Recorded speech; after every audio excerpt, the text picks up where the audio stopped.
सभी को प्रणाम।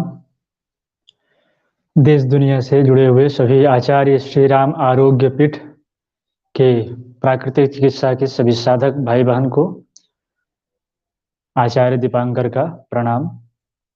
आज जैसा कि आप सभी को विदित है, आज पौष कृष्ण पक्ष की सप्तमी तिथि है और आज जगत जननी जगदम्बा साक्षात महाकाली के स्वरूपा श्री माँ शारदा मणि जी का आज अवतरण दिवस है।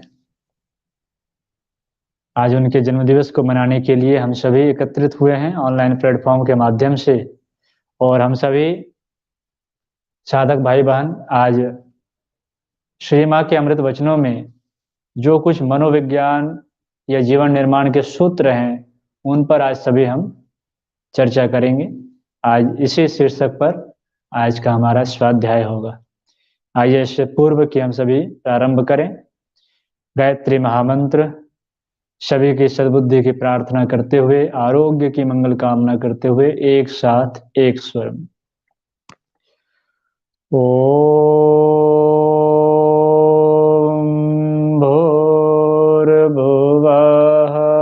स्वाहा तत्सवितुर्वरेण्यं भर्गो देवस्य धीमहि धियो यो नः प्रचोदयात्। ओम या देवी सर्वभूतेषु मातृरूपेण संस्थिता नमस्तस्यै नमस्तस्यै नमस्तस्यै नमो नमः। आइए आज के स्वाध्याय को हम सभी प्रारंभ करें। श्री माँ जो कि रामकृष्ण परमहंस के साथ धर्मनी रही, उनके साथ उन्होंने अपना जीवन व्यतीत किया।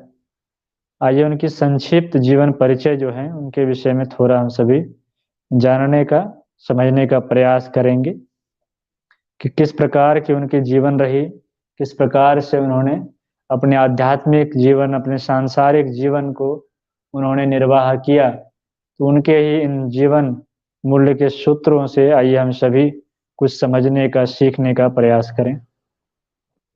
एक छोटी सी घटनाक्रम को संक्षेप में थोड़ा समझने का प्रयास करेंगे। जैसा कि आपको बताया गया, आज ही के दिन पौष कृष्ण पक्ष की सप्तमी तिथि को श्री माँ का अवतरण हुआ था। वह समय, वह ईस्वी थी 1853 ईस्वी। तदनुसार 22 दिसंबर दिन बृहस्पतिवार, जैसा आज भी बृहस्पतिवार का ही दिन है, आज के ही दिन श्री माँ का आविर्भाव हुआ इस धराधाम पर। और मात्र 6 वर्ष की अवस्था में ही उनका विवाह हो गया था। और विवाह श्री माँ के होने के बाद फिर वो कुछ दिन तक तो अपने घर पर रही। उसके बाद फिर 1872 में उनका आगमन हुआ दक्षिणेश्वर महाकाली के मंदिर में, जहाँ भगवान रामकृष्ण परमहंस पुजारी थे, और यहीं उनका आगमन होता है। तदनुसार 5 जून ज्येष्ठ अमावस्या को षोडशी पूजन किया जाता है श्री माँ का। प्रथम बार जयराम बाटी का गमन होता है। जयराम बाटी आप सभी जानते होंगे, भगवान रामकृष्ण परमहंस जी का जन्मस्थल है। 1873 में प्रथम बार जयराम बाटी श्री माँ का आगमन होता है, और 1874 तदनुसार 26 मार्च उनके पिता का देह त्याग हो जाता है, उनके पिता का स्वर्गवास हो जाता है। जयराम बाटी में प्रथम बार जगद्धात्री पूजन 1875 में किया गया था, और 1876 तदनुसार 27 फरवरी को सास का गंगा लाभ। 1885 जून के महीने में श्री राम कृष्ण के कंठ रोग का सूत्रपात जो है शुरू हो गया 85 में। 11 दिसंबर पति सेवा के निमित्त काशीपुर उद्यान में आगमन हुआ श्री मां का। 1886 16 अगस्त को श्री रामकृष्ण परमहंस जी महासमाधि में लीन हो गए और उसके बाद 30 अगस्त को श्री मां वृंदावन की यात्रा पर निकल जाती हैं। 1887 तदनुसार 31 अगस्त को वो कलकत्ता लौटती हैं फिर वृंदावन से। 1888 मई जून के महीने रहती है, उस समय वह बेलूर में नीलांबर मुखर्जी के उद्यान भवन में अवस्थान करती है। 1888 के ही नवंबर में पुरी गमन करती है श्री मां। 1889 12 जनवरी कलकत्ता लौटती है और प्रायः 3 सप्ताह बाद आंटपुर पहुंचती है। फिर 1890 25 मार्च को गया यात्रा, गया धाम जो बिहार में है, वहाँ की यात्रा श्री मां करती हैं और 1893 ईस्वी में बेलूर में नीलांबर मुखर्जी के पुनः उद्यान भवन में पंच तपानुष्ठान करती हैं श्री मां। फिर 1894 कोइलवार में 2 महीने निवास करते हैं श्री मां। फिर 1895 में देखें तो अपनी माता के साथ काशी वृंदावन की फिर पुनः यात्रा श्री मां करती है। 1898 12 नवंबर को बेलूर मठ में भूमि पूजन के अवसर पर प्रथम बार आगमन होता है श्री मां का। 1899 में 28 मार्च को सेवक स्वामी योगानंद जी की महासमाधि हो जाती है। 1900 ईस्वी 26 जनवरी को राधा रानी राधेहू का जन्म होता है। 1901 अक्टूबर में दुर्गा पूजा के अवसर पर बेलूर मठ में आगमन होता है श्री मां का। 1903 में जनवरी के महीने में जननी का देह त्याग, उनकी माता जी का देह त्याग हो जाता है। 1907 में अक्टूबर दुर्गा पूजा के अवसर पर सिरिस के घर पहुंचती है। 1909 में 23 मई उद्बोधन के अपने भवन में प्रथम बार आगमन करती है। 1911 में फरवरी दक्षिण भारत की यात्रा पर श्री मां निकलती हैं। 11 अप्रैल कलकत्ता लौटती हैं और 10 जून को राधू का विवाह किया जाता है। 1912 अक्टूबर में बेलूर मठ की दुर्गा पूजा में उपस्थित होती हैं पुनः। 5 नवंबर को फिर काशी गमन करती हैं। 1916 15 मई को जयराम बाटी के नए मकान में गृह प्रवेश करती हैं और अक्टूबर दुर्गा पूजा के अवसर पर बेलूर मठ में आगमन होता है मां का। 1918 में कोआलपाड़ा में 2 महीने निवास करती हैं और 30 जुलाई स्वामी प्रेमानंद जी की महासमाधि हो जाती है। 1919 में 29 जनवरी से राधू के साथ कोआलपाड़ा में 6 मास निवास करती हैं और 23 जुलाई को जयराम बाटी पुनः गमन होता है और 13 दिसंबर को जन्मोत्सव मनाया जाता है श्री मां का, जिसके बाद की ज्वर का सूत्रपात शुरू हो जाता है। फिर 1920 को 27 फरवरी कलकत्ते में अंतिम आगमन होता है श्री मां का और 20 जुलाई की रात को 1:30 बजे लीला संवरण श्री मां करके अपने परम धाम को प्रस्थान करती है। इस प्रकार से इनका संक्षिप्त जो है जीवन परिचय रहा। अब इसके बाद जिस शीर्षक पर आज हम सभी की स्वाध्याय होनी है उस पर आप चर्चा करेंगे और इनके अमृत वचनों में जो कुछ मनोविज्ञान के कुछ सूत्र दिए गए हैं उन सूत्रों पर चर्चा करते हुए थोड़ी थोड़ी बातों को आगे हम लोग बढ़ाते जाएंगे। प्रारंभ में जो बात बताई गई है, जो उपदेश श्री मां के निकले हैं, उस उपदेश में वो बताती हैं कि श्री रामकृष्ण परमहंस के विषय में और अपने शिष्यों को, भक्तों को, श्रद्धालुओं को निर्देश करती हैं कि ठाकुर को मन की बातें बताते हुए प्रार्थना करना, रो रो कर हृदय का दुख कह सुनाना, देखोगे वे बिल्कुल गोद में उठा लेंगे। ऐसा शिष्यों को निर्देश दे रही हैं कि जब भी कभी कोई मुसीबत हो, कभी कष्ट हो, कठिनाई हो, मन में किसी तरह की बातें हों तो उसे रो करके बिल्कुल करुण और दारुण हृदय करके जब तुम भगवान रामकृष्ण परमहंस के सम्मुख अपनी बातों को कह दोगे, सुना दोगे, एक पुत्र के भांति जैसे एक पिता को, एक माता को बताया जाता है, तुम देखेंगे कि अपने मन की जो मनाल है वह भी दूर होगी।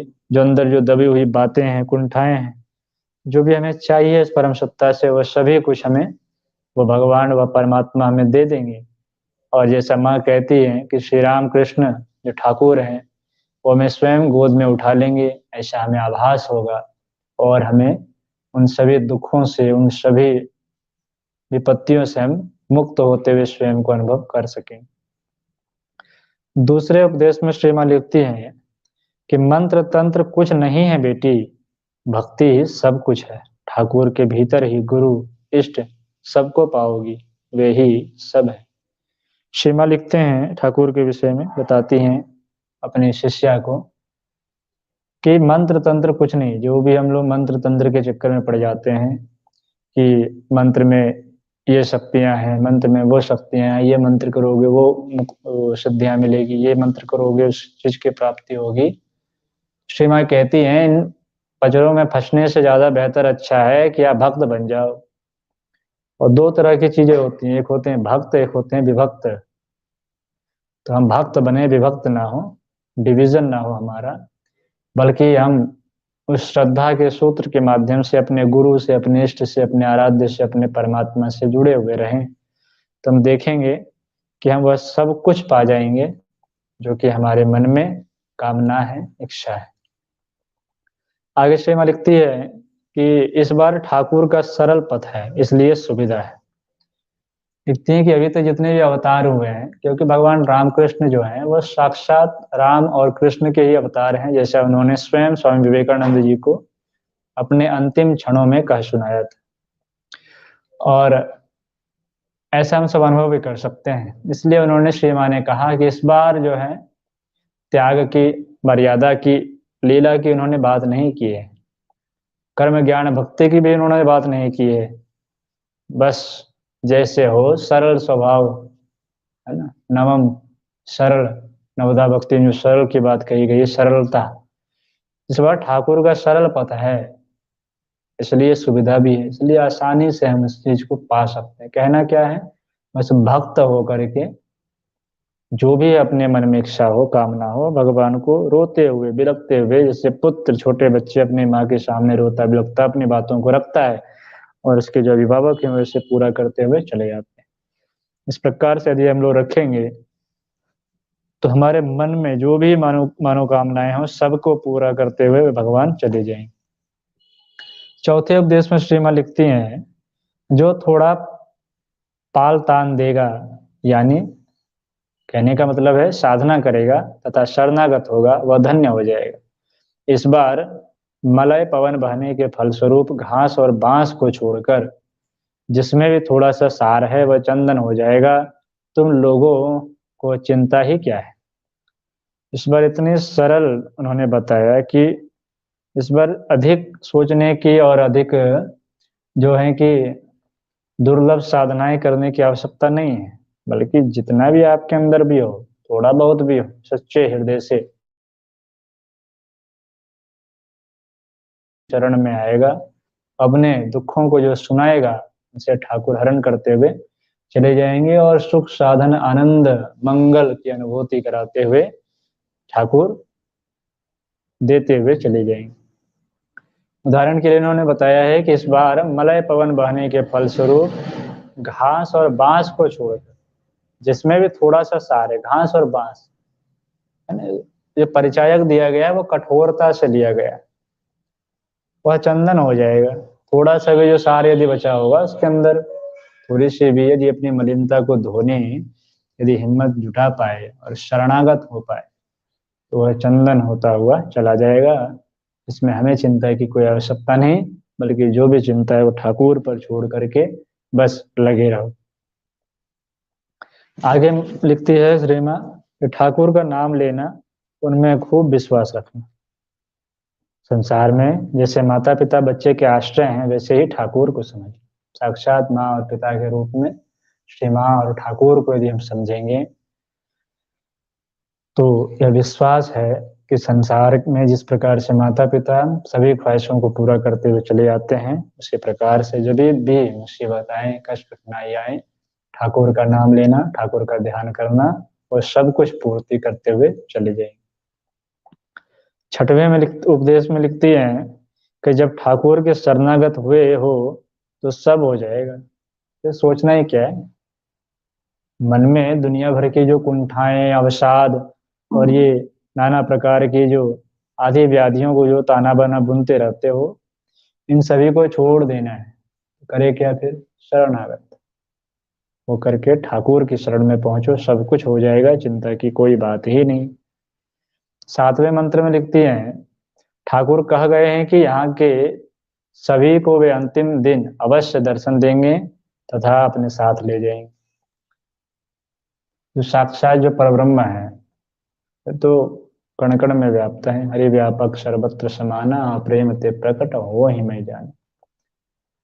तो लिखते हैं कि ठाकुर तो स्वयं कह गए हैं कि जब अंतिम समय होगी तो मैं स्वयं आकर के तुम्हें ले जाऊंगा, तुम्हें मैं दर्शन दूंगा। तो जब ठाकुर ने जब ये वचन कहे हैं तो वो पूरा भी जरूर करेंगे।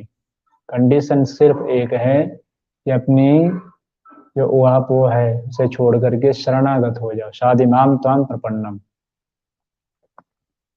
आगे लिखते हैं 8वें में, तुम लोगों को क्या भय? प्रश्न पूछते हैं, तुम लोगों को क्या भय? उनके शरणागत होकर रहना और सर्वदा जान रखना कि ठाकुर तुम्हारे पीछे हैं।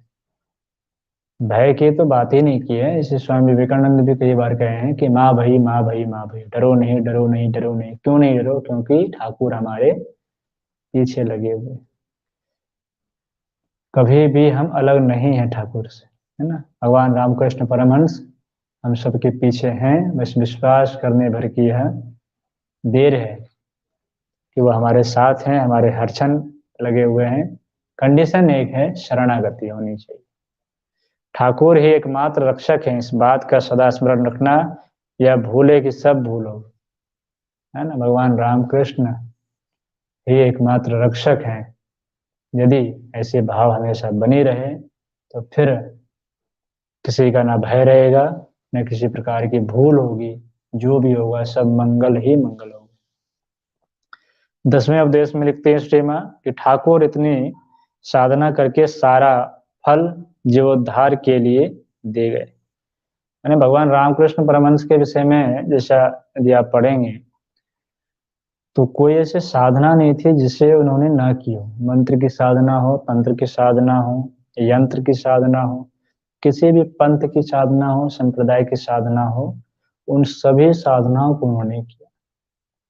एक बार तो बात की जाती है कि एक बार जब वो हनुमान जी की जब साधना करने लगे, हनुमान बनकर के साधना करने लगे भगवान राम की, तो स्वयं जो है हनुमान की तरह ही हो गए। उनका रहना, पेड़ पर ही रहते भी थे, फल को ही खाते भी थे। कुछ लोग तो कहते हैं थे कि जो हनुमान की तरह ही उनके शरीर के आकार भी होने शुरू हो गए थे। स्त्री बनकर के जब उन्होंने साधनाएं की तो कुछ लोग कहते हैं कि उनके जो मासिक धर्म होते हैं महिलाओं में, वो महिलाओं के मासिक धर्म उनके शुरू हो गए थे। ऐसी कठोर साधनाएं की और इतनी रम करके उन्होंने साधना की कि अपने संपूर्ण अस्तित्व को ही इसमें रमा दिया। और अंत में उन्होंने कहा कि जितने भी पंथ हैं, इतने भी संप्रदाय हैं, सभी मार्ग अलग अलग हैं, सभी के लक्ष्य एक हैं। आगे लिखते हैं 11वें मंत्र में श्री माँ बताती हैं, उनका स्मरण करने से कोई दुख नहीं रहेगा। जिस किसी ने एक बार भी उन्हें पुकारा है उसे कोई भय नहीं। उनका नाम लेना, उनमें खूब विश्वास रखना। ये जाते जाते सब श्री माँ अपनी बताती गई हैं कि भगवान रामकृष्ण परमहंस जो है, उसे परमात्मा के विषय में कहा गया है ना, ईशावास्यदम सर्वम यत्किंचित जगत्याम जगत्तेन तत्तेन भंजितामा हृदय कश्च शुद्धन। परमात्मा के सिवा कुछ है ही नहीं। साक्षात परब्रह्म के अवतार, परब्रह्म के रूप में ही भगवान रामकृष्ण परमहंस जी का आगमन हुआ। और यदि उनका नाम लिया जाए, परमात्मा का नाम जब भी लेंगे तो दुखों से मुक्ति का, भय से मुक्ति का एकमात्र उपाय है परम पिता परमात्मा का स्मरण, ध्यान, गुणगान, उनके नाम का संकीर्तन ही सभी भय से मुक्ति हमें प्रदान करता है। ऐसे आगे देखें तो 12वें में लिखती हैं उपदेश में, मैं तुम लोगों को क्या कहूँ बेटी, मैं तो कुछ जानती नहीं। अपने पास ठाकुर का एक चित्र रखना और उन्हें सत्य समझना। वे तुम्हारे निकट हैं, उनके पास व्याकुलता पूर्वक रो रो कर अपने मन का दुख बताते हुए कहना, मुझे अपनी ओर खींच लो, मुझे शांति दो। ऐसा करते करते तुम्हारे प्राणों में अपने आप ही शांति आ जाएगी। आजकल जो लोग शांति के लिए इधर से उधर उछल कूद कर रहे हैं ना, कुछ हिमालय भाग रहे हैं, कुछ अलग गुरुओं के पास जा रहे हैं, कुछ अलग मंदिरों में जा रहे हैं, कुछ अलग मठों में जा रहे हैं, कुछ अलग विद्याएं कर रहे हैं, कुछ तंत्र की साधनाएं कर रहे हैं, कुछ मंत्र की साधना कर रहे हैं, कुछ ना जाने क्या क्या लोग कर रहे हैं। मैं श्री माँ यहाँ सरल शब्दों में बताती हैं कि भगवान रामकृष्ण परमहंस या जो भी आपके इष्ट हो, आराध्य हो, जरूरी नहीं कि भगवान रामकृष्ण परमहंस के हो, है ना। आईना वही रहता है, चेहरे बदल जाते हैं। जो आईना है वो है गुरु, और चेहरे जो हैं वो अलग अलग है। गुरु के जिनमें भी लक्षण है, जो अंधकार से प्रकाश की ओर ले जाने वाले हैं, तमसो माँ ज्योतिर्गमय, जिस शरीर में सार्थक है वह हमारा गुरु है, जिससे हमें ज्ञान की प्राप्ति होती है, जो हमें ज्ञान से ज्ञान की ओर जो मोड़ देता है। यदि ऐसे व्यक्तित्व यदि आपको मिल जाते हैं और उसके सानिध्य में बैठकर यदि आपको असीम आनंद की, शांति की, एक दिव्य प्राण की अनुभूति होती है, समझ लीजिए वही आपका गुरु है, और उसी के माध्यम से आप आगे अपने जीवन में बढ़ सकते हैं। अंतिम नहीं हो सकते हैं, हाँ एक माध्यम बन सकते हैं। और जिस दिन सदगुरु की प्राप्ति आपको हो जाएगी, उस दिन आपका जीवन निहाल होता हुआ चला जाएगा।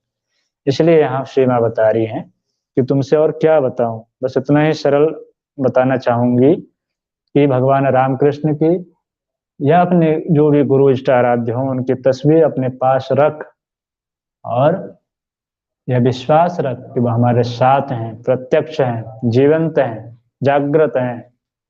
फिर तुम्हें किसी प्रकार की ना भय होगी, न अकेलेपन का आभास होगा, और असीम शांति की अनुभूति होगी।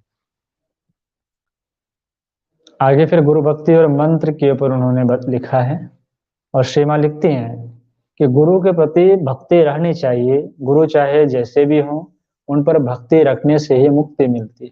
ठाकुर की संतानों में कितनी गुरु भक्ति है, देखो ना। इस गुरु भक्ति के कारण ही वे लोग गुरुवंश के सभी को, यहाँ तक कि उनके देश की बिल्ली तक को सम्मान देते।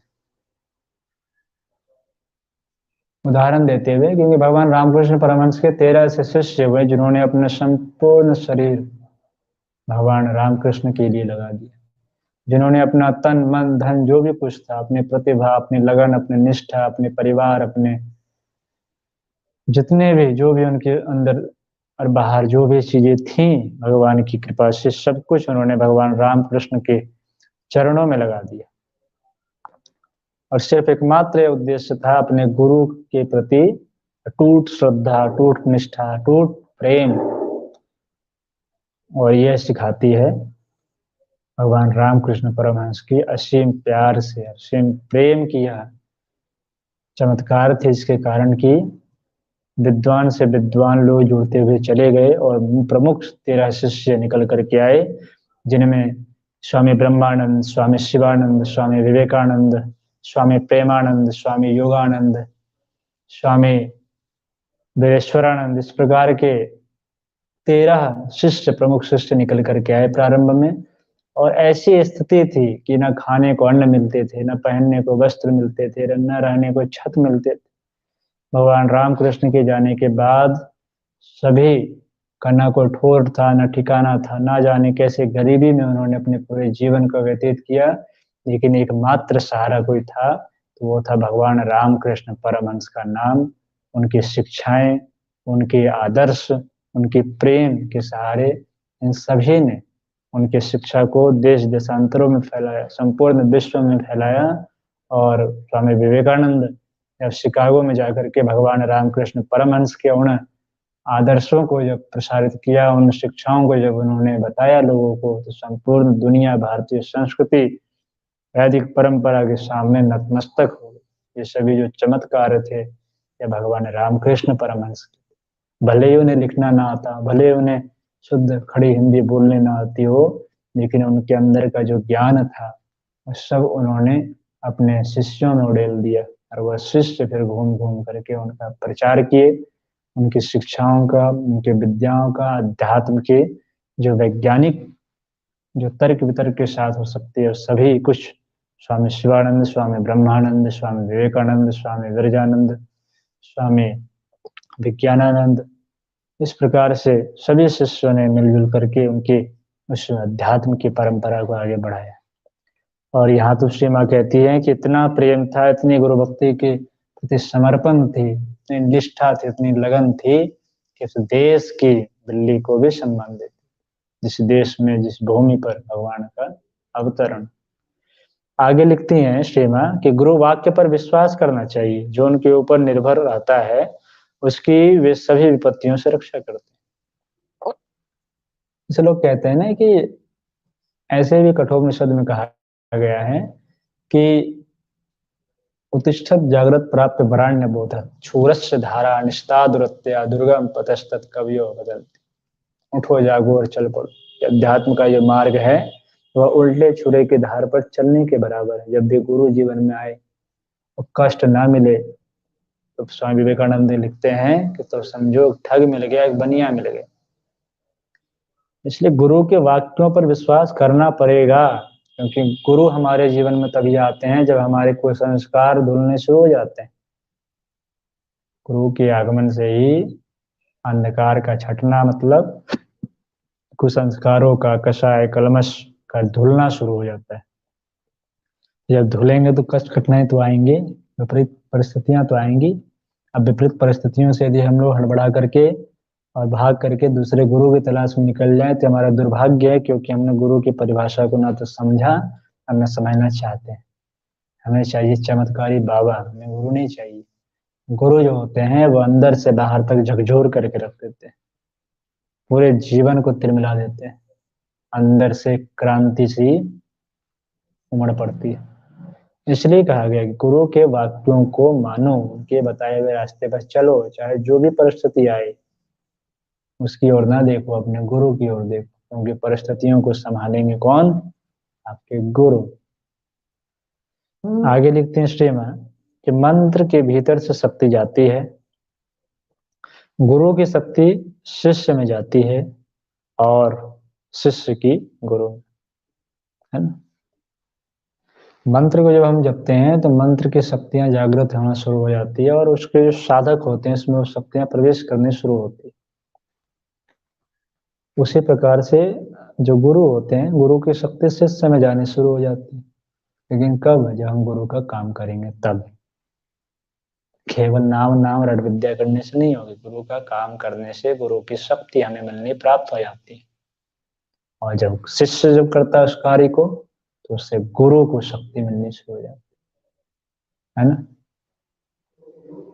परस्पर की बात है यहाँ पर। एक तरफ से जब ऊर्जा का जो प्रवाह है दोनों तरफ से होगा, गुरु से शिष्य की तरफ भी और शिष्य से गुरु की ओर भी। इसलिए जब शिष्य जब गलत काम करता है तो उसको भुगतना पड़ता है, किसे?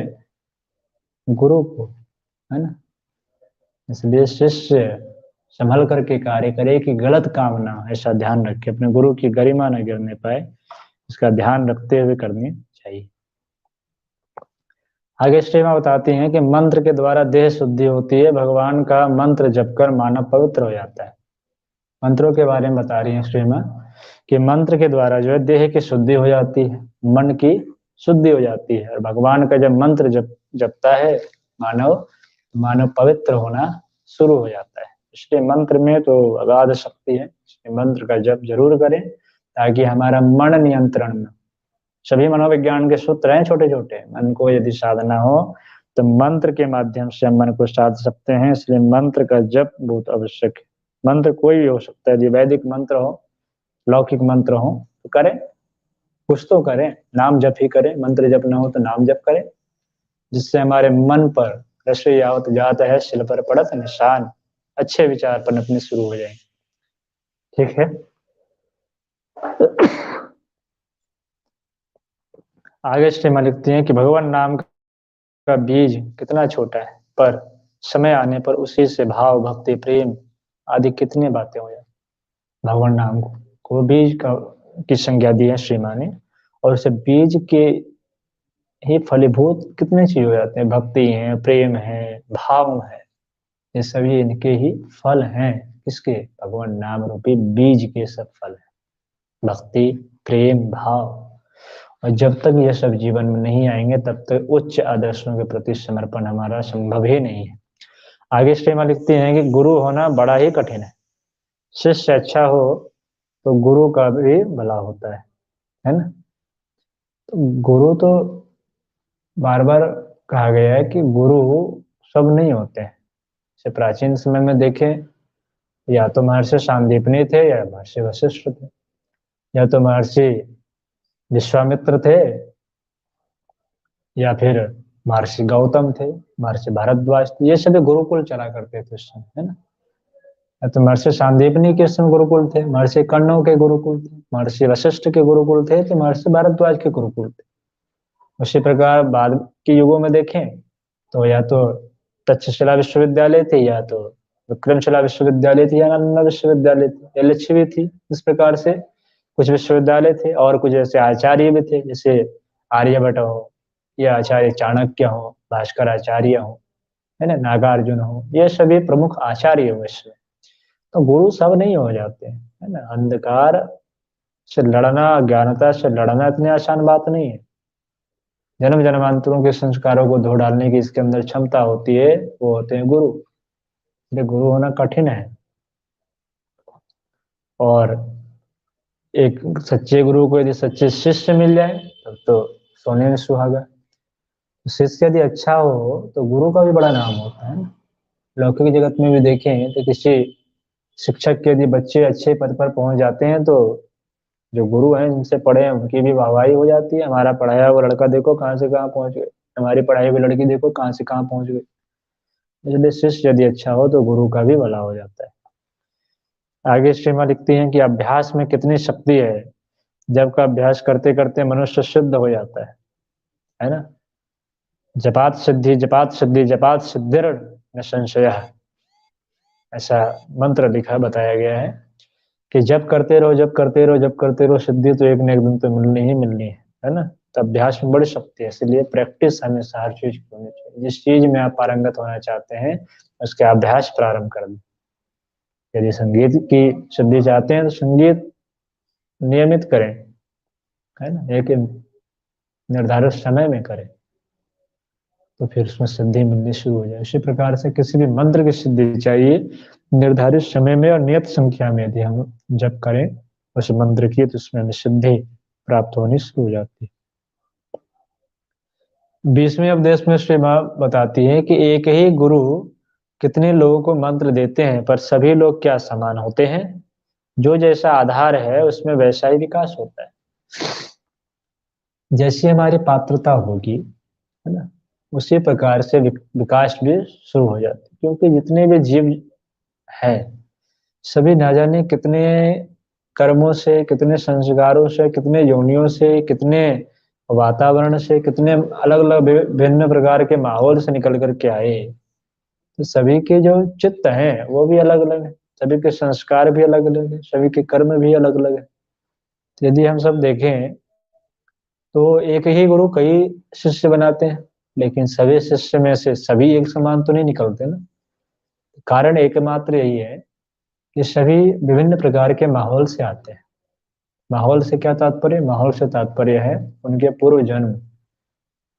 उन जन्मों के आधार पर तय किया जाता है कि वह आगे किस गति के साथ, किस वेग के साथ वो आगे बढ़ेगा, है ना। तो जिनके कर्म अच्छे हो जाते हैं, इनके संस्कार धीरे धीरे ठीक होने लगते हैं, तो व्यक्ति आगे बढ़ता हुआ चला जाता है। उसके पात्रता का विकास होना शुरू हो जाता है, उसके अंदर प्रतिभा का संवर्धन शुरू हो जाता है, और उनके जीवन निर्माण के पथ जो है प्रशस्त होते हुए चले जाते हैं। और ऐसे ही शिष्य गुरु का भी नाम उजागर करते हैं। इस प्रकार से श्री मां ने अपने 20 सूत्रों के माध्यम से, उपदेशों के माध्यम से मनो रोग न हो, मानसिक स्वास्थ्य हमारा सही हो, इस तरह से सरल सूत्रों के माध्यम से उन्होंने बताया। आगे थोड़ा सा और लेंगे। अब साधन पथ के बारे में उन्होंने कुछ बातें बताई हैं, उसे हम लोग संक्षेप में लेने का प्रयास करें। उसमें श्री मां बताती हैं कि भगवान के लिए तपस्या करने की आवश्यकता है, इंद्रिय संयम चाहिए। यह जो विधवाओं के लिए इतना सब विधान है, सब इंद्रिय संयम के ही निमित्त है। विधवाओं को ढेर सारे बंधनों में बांधा जाता है, क्यों? ताकि व्यभिचारिणी ना हो, है ना। इसलिए उनके ऊपर काफी सारे नियम लादे जाते हैं, खास करके इंद्रिय संयम। क्योंकि जो इंद्रिय हैं बड़ी दुष्कर हो जाती है ना। दुस्तर हो जाते हैं नियंत्रण में लाना। इसलिए इंद्रियों को काबू में रखने के लिए ढेर सारे बंधन जो है बनाए गए हैं, ताकि ये बेकाबू ना हो और जिससे कि हमारा जो अनुशासन है स्वानुशासन वह भंग हो जाए। इसलिए इसके लिए क्या करनी है, तो भगवान की तपस्या की आवश्यकता हो। जब अपने अंदर जब तप की ओर जाएगी तो हम गलत दिशा की ओर नहीं बहकेंगे और हमारा इंद्रिय जो है वह संयमित रहेगा। आगे लिखते हैं श्रीमान कि कितने सौभाग्य से जन्म मिला है, भगवान को खूब पुकारे जाओ। परिश्रम करना पड़ता है, परिश्रम किए बिना कुछ होता है क्या? संसार के कार्यों के बीच भी थोड़ा समय निकाल ही लेना चाहिए। संसार में कितनी, संसार तो कर्मभूमि है, करना ही पड़ेगा, लेकिन उन कार्यों के बीच में से भी तो परमात्मा को याद किया जा सकता है ना, कुछ काम को करते करते भी किया जा सकता है। इसलिए इसे भूलना नहीं है, क्योंकि मनुष्य का जन्म बड़ा सौभाग्य से है और परमात्मा के बिना जन्म भी संभव नहीं। इसलिए परमात्मा का नाम लेते रहे, उन्हें धन्यवाद देते रहे कि आपने हमें सर्वोत्कृष्ट योनि में आपने हमें भेजा और यह मनुष्य की योनि में हम आकर के भी आपका नाम स्मरण कर रहे हैं। आगे माँ लिखते हैं कि मन तो बेटी मतवाला हाथी है। मन के विषय में लिखते हैं श्रीमा, वह वायु के साथ साथ दौड़ता है, इसलिए सभी कुछ सद सत विचार पूर्वक देखना पड़ता है। मन को उन्होंने मतवाला हाथी की तरह का है, वायु की तरह साथ साथ दौड़ता भागता चला जाता है, कोई लगाम नहीं, कोई रोक टोक नहीं, निर्बाध दौड़ता हुआ चला जाता है। करे क्या, सदविचारों का आश्रय ले, सच्चिंतन करे, शुभ विचारों के साथ तन में मनः शिव संकल्प मस्तु के साथ हम यदि इसको पर लगाम लगाए रखेंगे तो मन हमारे कंट्रोल में हो। आगे श्रीमा लिखती हैं कि प्रसाद और प्रभु में कोई भेद नहीं है, मन में ऐसा दृढ़ विश्वास रखें। सब मन से संबंधित है, मन का ही तो खेल है। प्रसाद जो है तो प्रभु का साक्षात दर्शन है, तो प्रसाद और प्रभु में कोई भेद नहीं है, इसलिए इसे साथ साथ रखें। आगे श्रीमा लिखती है कि भक्ति और वासना शून्यता की कामना करनी चाहिए, यानी यह कामना के अंतर्गत नहीं है। तो वासना शून्य होना, वासना यदि है तो फिर भैया उपासना नहीं हो पाएगी, वासना और उपासना एक जगह नहीं हो पाएगी।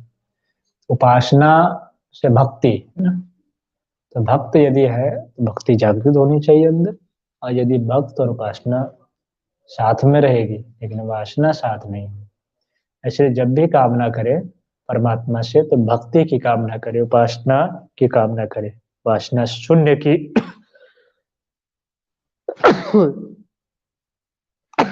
कामना करे। ठीक है, आगे चलते हैं। श्रीमा लिखती हैं कि संधि क्षण में ही उन्हें पुकारना सबसे अच्छा है। संधि क्षण मतलब जब रात्रि और सुबह की बेला, दोपहर और शाम की बेला हो, रात और शाम की बेला, ये सब जो संधि काल है, तो संधि काल में जरूर समय निकालें और भगवान का संकीर्तन किया करे, उनका जप किया करे, उनका ध्यान किया करे, है ना। इस संधि क्षण में ही उन्हें पुकारना सबसे अच्छा है। रात बीत रही है, प्रभात हो रहा है, इस प्रकार दिन डूब रहा है, रात आ रही है, यह संधि क्षण है ना, त्रिकाल संध्या से कहते हैं। इस समय मन पवित्र रहता है। फिर से मन की बात है ना, मन जो है पवित्र कब होता है, ये दो क्षणों में होता है। अब चाह करके भी इस समय जो को कल्पना नहीं कर सकते, क्यों? क्योंकि यह संधि क्षण में जो संधि काल होता है इसमें परमात्मा की असीम ऊर्जा पृथ्वी की तरफ होती है। इसलिए इस समय ना कुछ हो तो कम से कम 5 मिनट तो निकाल सकते हैं समय, भगवान का नाम करें, जो भी आपका गुरु मंत्र हो, इष्ट मंत्र हो। ना कुछ हो तो भगवान राम का नाम ले सकते हैं, भगवान कृष्ण का नाम, गायत्री महामंत्र जप कर सकते हैं, महामृत्युंजय का जप कर सकते हैं। आगे श्रीमा लिखती है कि मृत्यु का जब कोई निश्चित समय नहीं है तो मौका मिलते ही काल आकार के प्रवाह न करके सत्कार्य कर लेना उचित। मृत्यु तो किसी को दरवाजा खटखटा के नहीं आती ना, कि मैं आ रहा हूँ 5 मिनट में, नहीं आती, कभी भी किसी भी क्षण आ सकती है मृत्यु, कोई पता नहीं। इसलिए जब भी लगे कि हाँ अब सत्कार्य करने की आवश्यकता है, कर डालिए, सोचिए मत। बुरे काम के लिए 1000 बार सोचिए, लेकिन अच्छे कार्य के लिए जब भी मन करे कर डालिए, सोचिए, क्योंकि शुभ कार्य के लिए हर क्षण शुभ है और अशुभ के लिए एकादशी पूर्णिमा भी अशुभ हो जाता है, अशुभ कार्यों के लिए। आगे स्टेमा लिखते हैं कि सत्संग करो, सत्प्रयास करो, धीरे धीरे सब हो जाएगा, है ना। करो तो सही, हम करते ही कहाँ है। करते भी है तो पटाख ही सोचते हैं, गलत ही सोचते हैं, लोगों के भलाई के विषय में कब सोचते हैं। बुराई करने के लिए तो हर समय तैयार रहते हैं। इसलिए सत्संग करो, अच्छे लोगों का संगति करो, सत्प्रयास करो, अच्छे प्रयास करो, सब कुछ धीरे धीरे होता हुआ चला जाएगा। नेगेटिव होने की आवश्यकता नहीं है, कभी भी नकारात्मक ना हो, आशावादी बने रहें और श्रेष्ठ जनों का संग करते हुए अच्छे कार्यों को करने में लगे रहे तो परमात्मा भी हमें सहायता करेंगे। आगे श्रीमान लिखते हैं, घड़ी की सुई के समान प्रतिक्षण इष्ट मंत्र का जप करते रहना। क्या गजब की बात। सेकेंड सेकेंड को यदि हम लोग बांध दे राम के नाम से, परमात्मा के नाम से, तो हर सेकेंड हमारा जप चलता हुआ चला जाएगा, है ना। तो घड़ी की सुई के समान प्रतिक्षण इष्ट मंत्र का जप करते रहिए। तीसवें उपदेश में श्रीमान लिखते हैं कि जप आदि क्या है जानते हो, उसके द्वारा इंद्रियों का विकार नष्ट हो जाता है।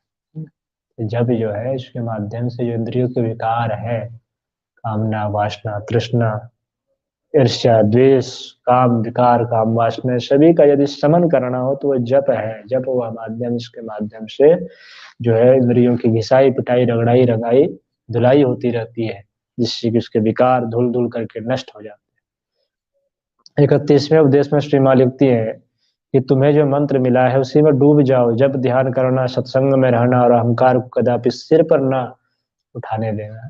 अहंकार शून्य होकर के मंत्रों का जब ध्यान यदि हम सभी करते रहे, सत्संग करते रहे, तो फिर हमें अपने इंद्रियों पर काबू पाने से कोई रोक नहीं सकता है। आगे श्री माँ लिखती हैं कि मन में सदा विचार करना कि मैं किसकी संतान हूँ, किसका शिष्य हूँ। जब भी मन में कोई बुरा भाव उठे तो मन से कहना, उनकी संतान होकर क्या मैं ऐसा कार्य कर सकती हूँ। देखोगे कि मन में बल आएगा, शांति मिलेगी। जब भी कोई नेगेटिव विचार आए तो मन से कहें आप कि मैं किसकी संतान, मैं परम पिता परमात्मा की, सर्वशक्तिमान परमात्मा की संतान हूँ। उस भगवान शिव की संतान हो इसने अपने तीसरे नेत्र से कामदेव को जलाकर भस्म कर दिया। क्या मैं उसी कामुक चिंतन को करने के लिए पैदा हुआ हूँ? क्या मैं उसी शरीर भोग को भोगने के लिए पैदा हुआ हूँ? जब इस प्रकार की हम भावना करेंगे तो हमारे अंदर से वह बल आएगा, वह आत्म बल, वह मनोबल आएगी और वह शांति मिलेगी जो उस कुकल्पना को उखाड़ करके फेंकने में सामर्थ, है ना। तो समर्थ को यदि पाना हो, सामर्थ्य को यदि प्राप्त करना हो, तो इस प्रकार की यदि हम चिंतन करें, सर्वशक्तिमान परमात्मा के हम अंश हैं, उनके पुत्र हैं, उनके पुत्री हैं, तो फिर हम उन कुकल्पनाओं को समाप्त कर सकते हैं, है ना। आगे श्रीमा लिखती है कि अकेले में रो रो कर उनसे प्रार्थना करना, वे मन का सारा मैल और कष्ट दूर कर देंगे और सब कुछ समझा देंगे। भगवान रामकृष्ण परमहंस या आपके इष्ट जो आपके गुरु है, उनसे एकांत में बैठिए, रो करके सारी बातें बता डालिए। भगवान परमात्मा इतने करुणा निधान है कि आपके अंदर के मल कषाय कलमश को दूर करके, आपके कष्टों को दूर करके आपको आनंद की प्राप्ति कराएंगे। 34वें में लिखती है श्री माँ की साधना का अर्थ है सर्वदा उनके चरण कमलों में मन लगाए रखना, उन्हें उन्हीं के चिंतन में डूबे रखना। मन को जो है भगवान की शरणागति कर देना और परमात्मा के जो चिंतन है, जितने भी वेद वाक्य हैं, उनमें अपने मन को लगा डालना ही साधना है ना। धीरे धीरे अपने आप को धो मांझ करके परमात्मा के अनुकूल बना लेने की जो तरकीब है, जो माध्यम है, वह है साधना। आगे माँ लिखती है कि अभी मन कच्चा है ना, अतः नित्य ही ध्यान करना, ध्यान करते करते मन स्थिर हो जाए। मन कभी इधर कभी उधर, कभी उधर कभी उधर, उधर उधर उधर ताना बाना बुनता रहता है, तो उनसे बचना है। उनके बचने के लिए ध्यान करो, और ध्यान वह माध्यम जिससे कि हम मन को पकड़ सकते हैं, मन को एक नई दिशा दे सकते हैं। और जब ये दिशा जब हम देनी शुरू कर देंगे तो धीरे धीरे एक समय ऐसी आएगी कि मन को अब पकड़ने की और दिशा देने की आवश्यकता नहीं है, बल्कि मन स्थिर हो जाएगा और जिस ओर लगाना चाहेंगे तुरंत वह स्थिर होकर के वो एक गुलाम की तरह बैठ जाएगा। आगे श्रीमा लिखती है कि सर्वदा विचार करते रहना, मन जिस विषय की ओर जाता है उसे अनित्य सोचकर मन को भगवान में समर्पित करना, क्योंकि मन का जो स्वभाव है वो पानी की तरह नीचे पतन की ओर जाने वाला है ना। उत्थान की ओर जब ले जाना हो तो धीरे धीरे ध्यान के अभ्यास से जब हम उसे ऊपर उठाएंगे और भगवान के चरणों में यदि हम मोड़ देंगे, भगवान की तरफ जब समर्पित कर देंगे, तो मन जो है हमें देवत्व की ओर ले जाने वाला बन जाएगा। आगे श्रीमा लिखती हैं कि मन स्थिर ना हो तो भी बैठे बैठे भगवान का नाम जप किया जा सकता है। मन यदि इधर भागे उधर भागे, अलग अलग को कल्पनाएं करे, किसी और के पीछे भाग जाए, फिर भी जबरदस्ती करो तो सही भैया, नाम जप शुरू कर दीजिए। राम राम राम राम सीता राम सिया राम, है ना। अ, राधे राधे राधे कृष्णा, जो भी आपको मन में आए, भगवान राम कृष्ण परमहंस का नाम लो, श्री माँ का नाम लो। जब हम ऐसा करते हैं परमात्मा के नामों का, जब हम लोग जब करना शुरू कर देते हैं तो मन को जब खुराक दे देंगे तो उसे मोड़ना आसान हो जाता है। आगे श्री माँ लिखते हैं कि साधना करते करते देखोगे कि मेरे भीतर भी वे ही हैं और तुम्हारे भीतर भी वे ही हैं, है ना? एक ही तो है ईश्वर, सजीव अविनाशी चेतन अमल सहज सुखरास। परमात्मा के हम सभी अंशी हैं, और हर किसी में तो वही है, चाहे वो पेड़ पौधे वृक्ष पर्वत वनस्पति कुत्ते घोड़े जीव जंतु जितने भी हैं, सब में तो वही परमात्मा का ही तो वास है। तो जब धीरे धीरे जब साधना हमारी जितनी प्रगाढ़ होती हुई चली जाएगी तो सभी में उस परमात्मा का ही अंश हम सभी देख पाएंगे, है ना। इस प्रकार से श्री माँ बताती हैं साधन पथ में। अब कर्म योग के विषय में श्री माँ बताती हैं कि जिसके प्रति जो भी कर्तव्य है उसे किए जाओ, पर एक ईश्वर को छोड़कर और किसी से प्रेम ना करना, है ना। आसक्ति जो हो जाती है ना, जब संसार के प्रति जब आसक्ति होगी तो बंधन में बांधेगा। जब परमात्मा के प्रति जब प्रेम आ जाएगी, जो आसक्ति है उसे प्रेम कहा गया परमात्मा के लिए, तो फिर हम मुक्त हो जाएंगे। सबके से जो कर्तव्य निर्वाह कीजिए, पत्नी के प्रति जो कर्तव्य है, पिता पुत्र के प्रति जो कर्तव्य, सब निर्वाह कीजिए, लेकिन प्रेम सिर्फ और सिर्फ परमात्मा से करें, क्योंकि प्रेम ही परमेश्वर है कि। आगे लिखती है श्री माँ, कर्म किए बिना क्या मन ठीक रहता है? चौबीसों घंटे क्या ध्यान चिंतन किया जा सकता है? इसलिए कर्म लेकर रहना चाहिए, इससे मन अच्छा रहता है।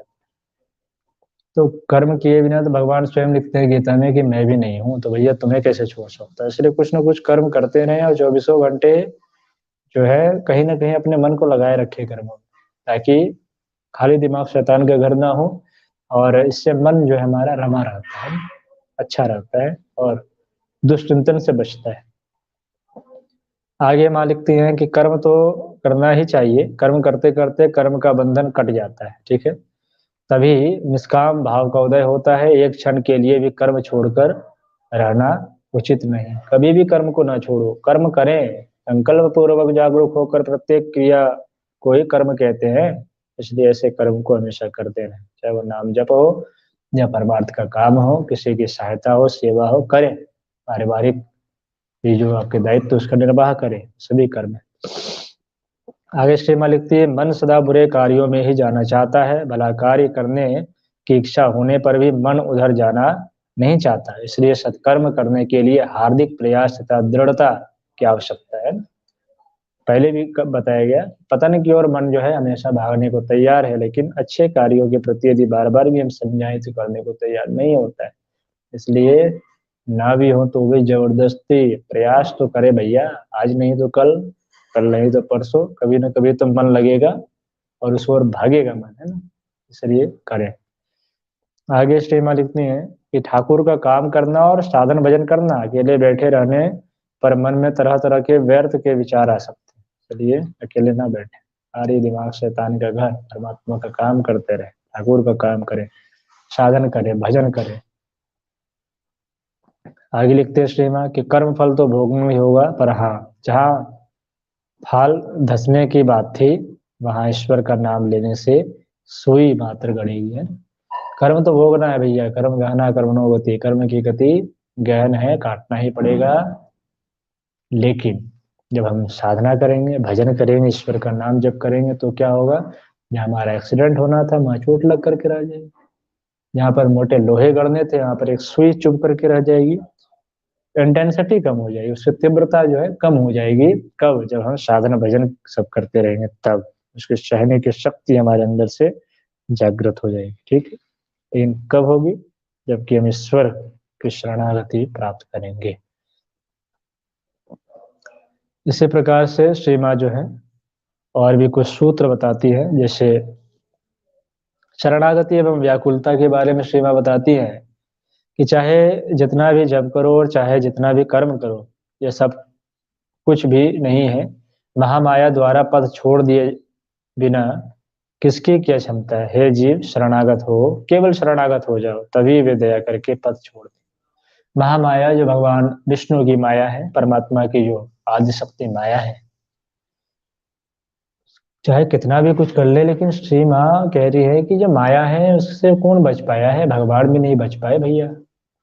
इसलिए शरणागत जब तक ईश्वर के प्रति नहीं होगे तब तो उस माया से मायापति ही आपको छुड़ा पाएंगे। तो मायापति के प्रति शरणागत हो जाओ, सबसे सरल है शरणागत। सारे नाम तम प्रपन्नम, जो मैं कह रहा हूं उसे सुनकर शरणागत होकर के। आगे लिखते श्रीमा, जो व्याकुल होकर उन्हें पुकारेगा उसी को उनके दर्शन प्राप्त होंगे। परमात्मा को, भगवान रामकृष्ण को व्याकुल होकर के आर्त भाव से जो पुकारेगा उसे ही वो दर्शन देंगे, है ना। रोते बिलखते छोटे बच्चे की तरह, जब छोटे बच्चे जब रोते बिलखते हाथ पांव पटकते हुए जब माँ को आवाज लगाता है, माँ कितना भी व्यस्त क्यों ना हो सारे काम को छोड़ करके छोटे से बच्चे को गोद में उठा लेती है। इसी प्रकार से परमात्मा भी ना जाने विभिन्न प्रकार के खेल खिलौने दे करके हमें उलझाए हुए हैं, लेकिन जब हम समझ जाते हैं कि हम कहीं ना कहीं उलझ रहे हैं और सब कुछ छोड़ करके परमात्मा को पुकारते हैं, तो भगवान हमें उठा लेते हैं, अपने पास बुला लेते हैं, गोद में बिठा लेते हैं, गले से सीने से लगा लेते हैं। आगे श्री माँ लिखती हैं कि मेरे ऊपर भार देकर निश्चिंत रहो और सदा के लिए यह जाने रहो कि तुम्हारे पीछे एक ऐसा कोई है जो समय आने पर तुम्हें नित्य धाम को ले जाएगा ना। अपने आप को अकेला भी महसूस ही नहीं करना है, अपने आप को हमेशा श्री माँ की गोद में, श्री माँ के आंचल तले बैठा हुआ, उनके सिर, उनके हाथ को अपने सिर पर हमेशा महसूस करते भी रहें। एक निश्चिंत भाव से संसार सागर में नाव रूपी श्री माँ की जो गोद है उसमें हम सभी आराम से बैठ करके संसार सागर के भव सागर से पार हो सकते हैं। और श्री माँ अपने अंतिम समय बाद हमें नित्य धाम अपने साथ लेकर के चली जाएंगे, लेकिन तब जब हम शरणागत हो। इस जीवन का उद्देश्य ईश्वर प्राप्ति तथा सर्वदा उनके पाद पद्मों में मग्न होकर रहना है। बस जीवन का एकमात्र उद्देश्य, the goal of human life is God realization, बस उसके अलावा कुछ भी नहीं। ईश्वर प्राप्ति ही मनुष्य जीवन का एकमात्र उद्देश्य, इसके अलावा कोई उद्देश्य नहीं। पीसीएस बनना, आईएएस बनना, पीएम सीएम डीएम बनना कोई मनुष्य जीवन का लक्ष्य नहीं है। एकमात्र उद्देश्य अपनी अंतिम जागृत अवस्था से प्राप्त कर जाना, ईश्वर अस्तित्व को प्राप्त करना ही प्रत्येक मनुष्य का कर्तव्य है, उद्देश्य है। आगे श्री माँ लिखते हैं, पुकारते रहो धीरे धीरे होगा। कितने ही ऋषि मुनि युग युग तक तपस्या करके भी उन्हें नहीं पा सके, और तुम लोगों के थोड़ा करने से ही हो जाएगा। इस जन्म में नहीं तो अगले जन्म में होगा, अगले जन्म में नहीं तो उसके बाद के जन्म में होगा। भगवान की प्राप्ति क्या इतनी आसान बात है? इतनी आसान नहीं है भाई। जन्म जन्म मुनि जतन कराई, अंत राम मुख आवत नाय। तो अनंत जन्मों के साधनों का, साधना का फल होता है, तब जाकर के परमात्मा के क्षणिक मात्र दर्शन हो पाते हैं, उनके उपस्थिति का बोध हो पाता है ना। तो ये बस शरणागत होकर के इन साधनाओं के यदि हम करते रहेंगे तो उस चीज को हम पा सकते हैं। आदर्श गृह की बात श्री माँ बताती है कि देखो बेटी, आघात पाकर तो बहुत से लोग राम नाम लिया करते हैं, परंतु जो व्यक्ति बचपन से ही अपना पुष्प के समान मन प्रभु के चरणों में दे सकता है वही धन्य है। दुख में, कष्ट में, कठिनाई में तो सभी भगवान का स्मरण करते हैं। दुख में सुमरण सब करे, सुख में करे न कोई, और जो सुख में स्मरण करे तो दुख का है को है। लेकिन जो प्रारंभ से ही अपने मन रूपी पुष्प को भगवान के चरणों में जो समर्पित कर देता है वह धन्य हो जाता है ना। आगे सेवा लिखती है, जिसका जो प्राप्य है उसको उससे वंचित करना उचित नहीं। ये जो सब्जी के छिलके हैं यह गाय का प्राप्य है, इसे गाय के मुंह के पास रखना चाहिए। जो जिसके प्राप्य उसके पास रखो ना, इधर उधर फेंकने से क्या आवश्यक। अब मन के को यदि बांधने का माध्यम है मंत्र तो रखो ना। ईश्वर के पास यदि हम स्वयं को रख दें तो फिर भय बाधा दुख दुख कष्ट कठिनाई से हम ऐसे ही मुक्ति पा सकते हैं कि नहीं। आगे श्री माँ लिखते हैं, जिसके बहुत से लड़के बच्चे हो जाते थे, ठाकुर उसे स्वीकार नहीं करते थे, वे भी क्या मनुष्य हैं? संयम आदि कुछ भी नहीं, मानो पशु। पशु को भांति बस बच्चे पैदा किए जा रहे किए जा रहे किए जा रहे। भगवान रामकृष्ण परमहंस ने वापस कर देते थे, भैया संयम नाम की कोई चीज नहीं है आपके पास में, बच्चे पैदा किए जा रहे, पशु की भांति पशु हो कि मनुष्य हो आप। इस तरह से भगवान रामकृष्ण परमहंस डांटते थे। आगे माँ लिखते हैं कि पति कहो पुत्र कहो या अपने देह कहो, सब माया है। माया के ये सब बंधन काटे बिना पार नहीं हुआ जा सकता। कैसे देह बेटी, डेढ़ से राख छोड़ और क्या, इस पर गर्व कैसा, कितने भी बड़े देह क्यों ना हो, जलने पर तो वह वही डेढ़ शेर राख ही तो बनेगी। और क्या है इसकी औकात, ही हैसियत ही क्या है शरीर की। आगे श्री माँ लिखते हैं कि ज्यादा फिजूल खर्च करने को मना करना। भक्त गृहस्थ के पास पैसा होने पर वह कितना उपयोगी होता है। इसलिए पैसों से जो है दूर और सरल सादा जीवन उच्च विचार के माध्यम से अपने जीवन को व्यतीत करना ही एक भक्त सदगृहस्थ का की जो है आदर्श है। आगे श्री माँ लिखती है कि सृष्टि दुख सुख से पूर्ण है, दुख न रहने पर सुख क्या समझा जा सकता है ना? कोई चिरकाल तक सुखी नहीं रहेगा, फिर किसी के सभी जन्म दुख में भी नहीं बीतेंगे। जैसा कर्म होता है वैसा फल मिलता है, और वैसा ही योग भी घटता है। तो सुख दुख तो क्षणिक है, एक रहेगा तो एक जाएगा। जो दुख ही नहीं देखा वो सुख कैसे बता पाएगा कि सुख क्या है। इसलिए दोनों प्रतिबिंब है, एक के साथ एक को और दूसरे के साथ पहले को आना ही आना जाना लगा रहता है ना। तो सुख दुख जो है आते जाते रहेंगे, लेकिन निर्भर भी करता है जैसा कर्म होगा वैसा ही फल प्राप्ति होगी। यदि कर्म अच्छे होंगे तो फल अच्छे मिलेंगे, वो सुख है। कर्म बुरे हैं तो उसके फल भी बुरे मिलेंगे, वो दुख है ना। ये भोगना ही पड़ेगा। आगे श्री माँ लिखती है संसार में क्या सुख है, अभी है दूसरे क्षण नहीं, है ना, फिर दुख है। आगे श्री माँ लिखती है भगवान की प्राप्ति होने पर और क्या होता है, क्या दो सिंह निकल आते, नहीं है, उससे सद सत विचार आता है, मानव चैतन्य हो जाता है और वो व्यक्ति जन्म मृत्यु के पार चला जाता है। माँ लिखती है कि यदि भगवान प्राप्त हो गया तो क्या कुछ बदल जाएगा, क्या दो सिंह निकल जाएंगे, नहीं होगा भैया। क्या होंगे, सदविचारों का जागरण हो जाएगा, अच्छे अच्छे विचार आने शुरू होंगे और चैतन्य हो जाएंगे भैया। मृत्यु और भय के, जन्म मृत्यु भय सबसे के जो से पार आप चले जाएंगे, है ना। आगे श्री माँ लिखती है कि अत्यंत सावधानी पूर्वक जीवन बिताना चाहिए, प्रत्येक कर्म का फल होता ही है। किसी को कष्ट देना या कटु वाक्य कहना अच्छा बात नहीं है ना। ये फिर हमारे बंधन बनेंगे और वैसे ही प्रतिक्रिया फिर हमारे जीवन में भी घटता हुआ चला जाएगा। और यदि कष्ट देंगे दूसरों को तो हमारे साथ भी घटेंगे, और इसे फिर हम लोग दुख बोल करके बोल पुकारेंगे। आगे माँ लिखते हैं कि पृथ्वी के समान सहनशीलता चाहिए। पृथ्वी पर कितने तरह के अत्याचार हो रहे हैं, पर वह निरंतर सब सहती जा रही है। मनुष्य को भी ऐसा ही होना चाहिए, सहनशील बननी चाहिए, अपने अंदर संयमशीलता सहनशीलता लानी चाहिए। कितना भी गलत हो सही हो जो भी हो, उसे मैनेज करते हुए आगे चलना चाहिए। आगे लिखते श्रीमा जिसमें दया नहीं वह भी क्या मनुष्य है, वह तो पशु ही है ना। जो क्रूर है वो कहाँ से मनुष्य हो गया। क्रूरता मनुष्यता की पहचान नहीं, दया क्षमा करुणा वात्सल्य ये सभी मनुष्यत्व का पहचान है। आगे माँ लिखती हैं तोड़ फोड़ तो सभी कर सकते हैं, पर बना कितने लोग सकते हैं।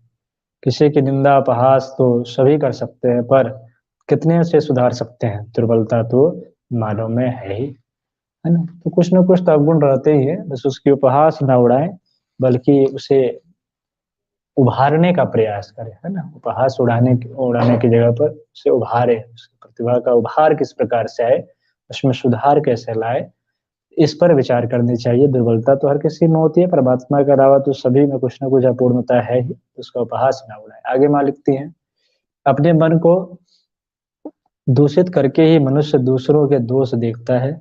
किसी की निंदा से क्या उसकी कोई हानि होती है, निंदा करने वाला ही कष्ट उठाता है, इसलिए निंदा ना करें। निंदा करने से हमारी स्वयं की जो है मस्तिष्क गंदे होते हैं, हमारे खुद स्वयं ही दोष लगते हैं, स्वयं ही हमारे विचार गंदे हो जाते हैं, इसलिए निंदा ना करें। यहाँ तक कि दूसरों के, यहाँ तक कि शब्दों के द्वारा भी किसी को कष्ट नहीं देना चाहिए। व्यर्थ ही किसी को अप्रिय सत्य भी नहीं कह डालना चाहिए। कठोर शब्दों का उपयोग करने से मनुष्य का स्वभाव रुक्ष हो जाता है। वाणी पर संयम ना होने पर उसकी विवेक शक्ति चली जाती है। तो वाणी का संयम होना चाहिए हमारी। वाणी का यदि संयम नहीं होगा, कुछ भी उठपटांग गए कुछ बोलते हुए चले जाएंगे, जिससे क्या होगा, हमारी विवेक शक्ति जो है चली जाएगी, विवेक शक्ति हमारी क्षीण हो जाएगी। और कठोर शब्द ना बोले। सत्य भी है तो सत्य को इतना कठोर ना बोलने कि लोगों को अप्रिय लगे, है। यदि इस प्रकार के होंगे तो मानव का स्वभाव जो है कटु हो जाता है, रुक्ष हो जाती है, कठोर स्वभाव हो जाती है। इसका विशेष ध्यान रखिए और वाणी का संयम होना जरूरी है ताकि विवेक शक्ति हमारा बना रहे। आगे लिखती है अंतिम में श्री माँ, यदि शांति चाहती हो तो बेटी किसी के दोष मत देखना, दोष स्वयं के अंदर देखना, है ना। जगत को अपना बना लेना सीखो, कोई पराया नहीं है बेटी, जगत तुम्हारा अपना है। इस प्रकार से श्री माँ के जो उपदेश है 64 उपदेश यहाँ बताए गए हैं। और अंतिम में जो माँ ने बताया कि दोष दूसरों में ना देखना, क्योंकि जब भी हम किसी और की तरफ उंगली उठाती है बाकी की 4 उंगली जो है हमारे तरफ ही जो है इशारा करती है ना। ये बाकी के 4 उंगली हमारे और जब इशारा करती हैं तो हम देखेंगे दूसरों की तरफ, दूसरों के तुलना में 4 गुना जो कमियां हमारे अंदर है, तो अपने अंदर की बुराइयों को ढूंढना, उसे फिर सुधारना, यही साधना है, यही जो है समस्त साधनाओं का सार है। इसलिए इस पर हमें काम करना चाहिए। और इस जगत में कोई पराया नहीं है, बल्कि वसुधैव कुटुंबकम की भावना है, सभी हमारे हैं, सभी हमारे अपने हैं। और सब पर जो है अपनत्व का भाव जगाते हुए, सभी में सुधार की कामना करते हुए ऐसे काम जब तक हम लोग जब करेंगे तो निश्चित रूप से हम देखेंगे कि हमारे भी जीवन में उसी प्रकार के सुधार जो हैं होते हुए चले जाएंगे। और ऐसे जब सुधार होते हुए जब चले जाएंगे उसमें हमारे अपने भी जीवन में जो भी कमियां रहेंगी, जो भी खामियां रहेंगी, तो उसके अंदर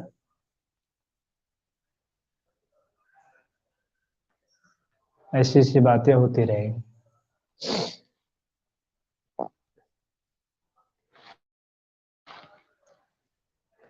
और जब श्रीमा ने जब ऐसा बताया तो ऐसे घटना के पीछे की जो एकमात्र मकसद होती है, और इनकी इस प्रकार की जब अमृत वाणी जब कोई महापुरुष जब बताते हैं तो उनके अंदर की भी जो बातें निकल करके आती है वो भी एक ऐसी प्रेरणा देने वाली होती है जो कि हमारे जीवन का निर्माण करती हुई चली जाती है। तो आज के लिए इतना ही, अब विराम लेंगे। श्री माँ के चरणों में कोटि कोटि प्रणाम, कोटि कोटि नमन वंदन। और आप सभी श्री माँ के पुस्तकों को, अमृत वाणियों को पढ़ें, उन्हें अपने जीवन में आत्मसात करें। ऐसे ही प्रार्थना श्री माँ से सभी के जीवन में आनंद हो, मंगल हो, सभी और सुख शांति व्याप्त हो। आइए शांति पाठ करें। ओम द्यौ शांति अंतरिक्षं शांति पृथिवी शांतिरापः शांति औषधयः शांति वनस्पतयः शांतिर्विश्वे देवाः शांति ब्रह्म शांति सर्वं शांति शांतिरेव शांति सामा शांतिरेधि। ओम शांति शांति शांति सर्वारिष्ट सुशांतिर्भवतु। सभी को प्रणाम, सभी को धन्यवाद।